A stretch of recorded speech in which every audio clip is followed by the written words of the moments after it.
Semoga Mas Rahman segera diberikan kesembuhan.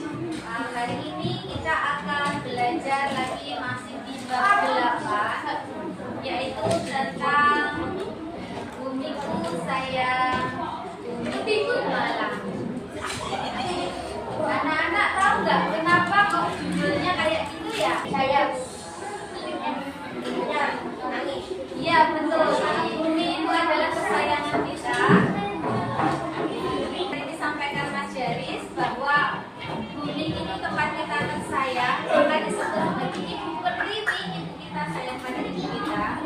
Tetapi kenyataannya kita tuh sering melakukan tindakan yang membuat bumi kita itu malang, bumi kita itu sengsara, bumi kita itu menangis. Ada yang mau menyebutkan apa yang membuat bumi kita menangis? Dalam pohon sembarangan atau disebut sebagai ilegologi kita masuk akal. Terus ada lagi yang lain yang tindakan kita yang membuat bumi kita menangis. Mungkin Mas Rain atau Mas Ken bisa membuang limbah sembarangan. Oke, bagus. Terima kasih Mas Yaya. Ada lagi? Membuang sampah sembarangan termasuk ya. Membuang limbah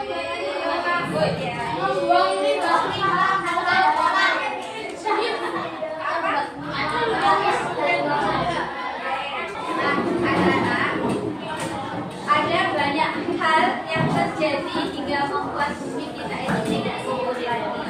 Bisa karena tindakan manusia, bisa karena kejadian alam atau kejadian yang alami terjadi.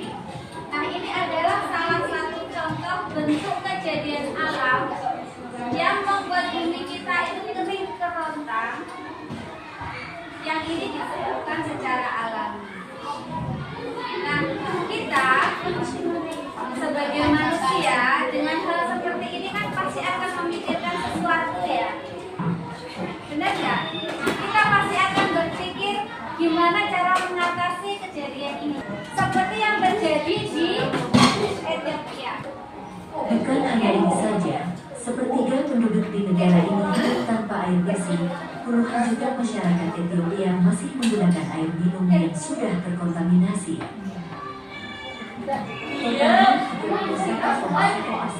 Alias sepertiga penduduk di Ethiopia masih menggunakan air yang tidak layak digunakan. Artinya, negara ini masih krisis air bersih. Keadaan ini diperparah dengan kemarau panjang yang terjadi belakangan ini, menyebabkan setidaknya 13 juta jiwa di Ethiopia, Kenya, dan Somalia menderita kelaparan parah. Kejadian tersebut merupakan peristiwa terparah di tanah Afrika sejak tahun 1981. Serta perkiraan curah hujan di bawah rata-rata dalam beberapa tahun mendatang mengancam lebih banyak kesengsaraan, panen rusak, ternak mati, dan kelaparan meningkat karena kekeringan. Nah, itu ya tadi anak-anak salah satu kekeringan panjang di negara kita. Air yang tinggi yang dialirkan ke rumah-rumah warga, tetapi karena jarak rumahnya jauh, otomatis menaranya harus semakin tinggi. Kalau jarak rumahnya dekat, ya menara segini cukup. Kayak di tempat kalian, tandon airnya cukup di atas genteng, karena hanya untuk mengaliri satu rumah. Tetapi untuk mengaliri banyak rumah, maka tandon airnya harus dibuat menjadi lebih tinggi lagi. Sekarang kita akan melihat beberapa rangka, contoh rangka bangun. Kalau ini tandon air di rumah kalian, pendek. Tapi kalau untuk mengaliri atau memberi air minum satu kotak, agak tinggi lagi. Nah, kalau untuk menara Eko ini bukan tandon air ya, tapi kita melihat rangka bangunnya aja. Ini berarti rangka bangunnya dibuat lebih kokoh lagi. Kalau ini hanya cukup seperti ini harus jadi lebih kokoh.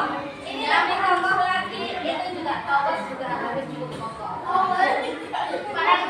Kalau anak-anak perhatikan, ya, kalau anak-anak perhatikan di setiap rangka bangun pasti ada yang namanya keras. Keras itu adalah bentuk segitiga. Ini juga ada. Ini semuanya ada segitiganya.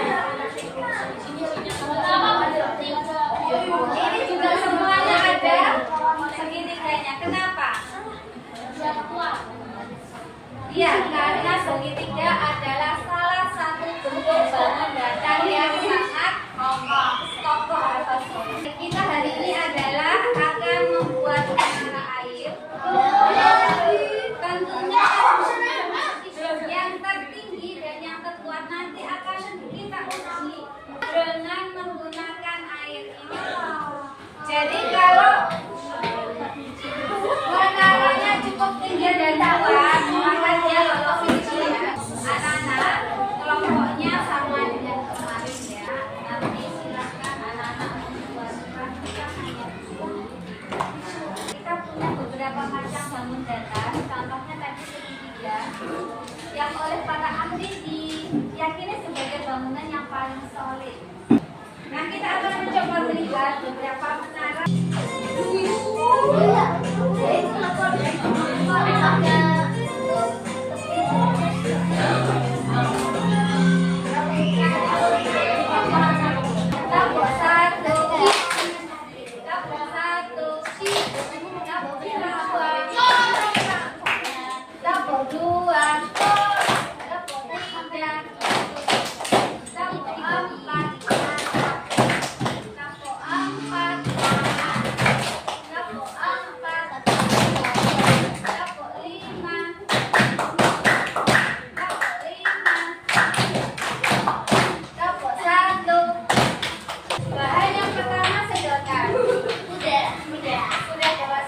Bahan yang kedua kemarin adalah benang. Benang gunanya adalah untuk mengikat sedotan. Anak-anak, sebenarnya ada yang lebih mudah dari benang. Karena kalau kalian memakai benang, kalian harus mengambil rangkanya kemudian mengikat. Tetapi bahan tersebut sangat berbahaya. Maka setiap kelompok hanya boleh mengambil 10. Di buluki hitungkan, nanti kembali ke buluki juga 10. Kalau nggak ketemu dicari sampai ketemu, karena benda tersebut sangat berbahaya, yaitu jarum. Jadi sebagai contoh, misalkan seperti ini, kalian membuat segitiga, ini kan ini atau bawahnya segi 4, bawahnya segi 4 dan sisinya 4, atasnya misalkan kalian membuat segitiga, itu lebih mudah kalau kalian menggunakan jarum. Strukturnya segitiga. Itu kalau alasnya segi 4 juga boleh loh. Yang penting harus kokoh ya nak. Hai. Coba lihat rancangannya. Ini sedotan yang bisa dimasukin ke sini yang lebih kecil, lebih besar dari ini. Kita pakai warna aja.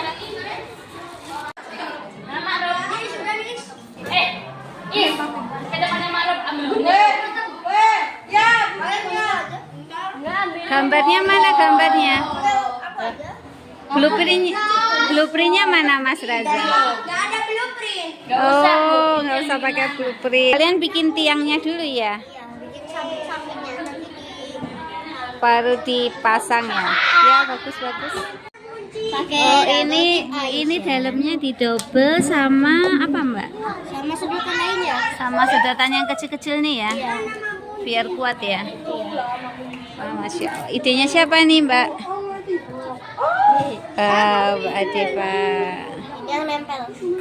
Wah, Mbak Aisyah. Nah, ini. Tiba-tiba nggak boleh kasih Ya harusnya nggak boleh sih, karena bahannya berbeda.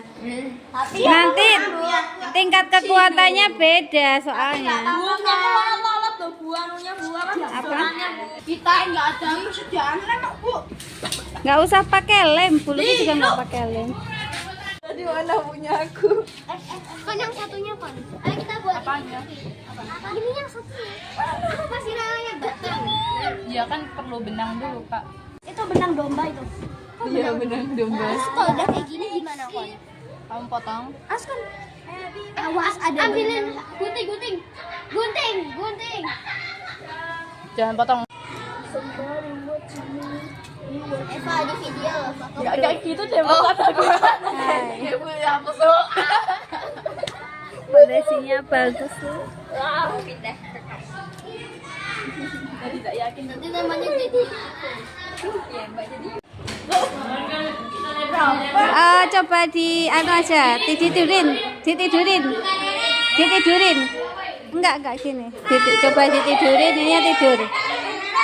Kuat nggak?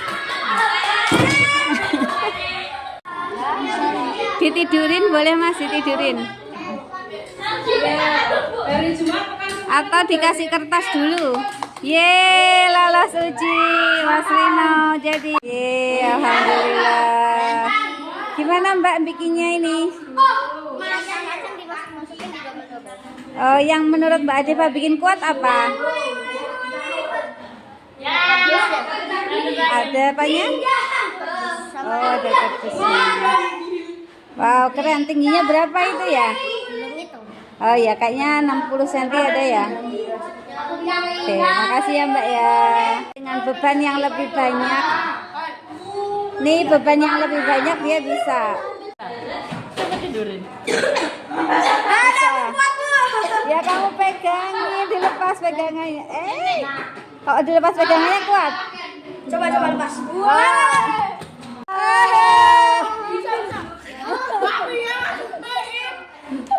Itu berarti harus dikasih sambungan ini, kasih sambungan ininya, dikasih sambungan gitu.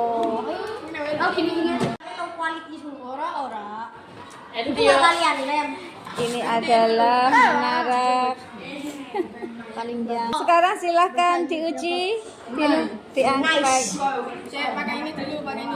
Ini buat kita ya. Makasih. Yeay.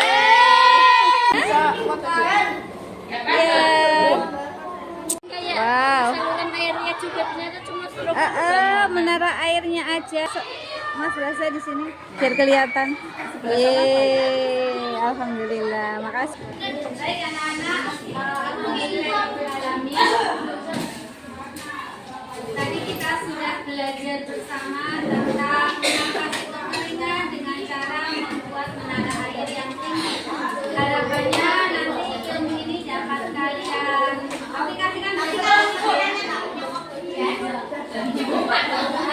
siapa tahu besok kalian bisa menjadi seorang engineer. Pelajaran apa yang bisa kamu ambil hari ini dalam pelajaran kita?